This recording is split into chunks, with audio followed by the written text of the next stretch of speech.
बिस्मिल्लाहिर्रहमानिर्रहीम। नाज़रीन, जैसा कि आज 10 मुहर्रम उल हराम के पेश नज़र जो है वो पंजाब और दीगर सूबों की तरह, दीगर शहरों की तरह कसूर में भी जो है वो शहर और मुख्तलिफ़ देहातों में जायज़ वारद और मुख्तलिफ़ कंपनियों की मोबाइल सर्विस जो है वो बंद जा रही है। लेकिन बड़े हैरत अंगेज़ बात है कि जोंग की सर्विस जो है वो मतवातर बहाल है, वो चल रही है। जोंग टू जोंग अगर कॉल करें या जोंग से किसी PTCL नंबर पर कॉल करें तो वो कॉल जो है वो फ़ौरी तौर पे जो है वो लग सकती है।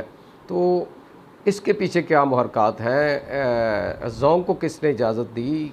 क्या पीछे कोई साजिश की जा रही है? कोई बड़ी साजिश है या कोई लेन देन हुआ है, कोई लाखों रुपए का धंधा है?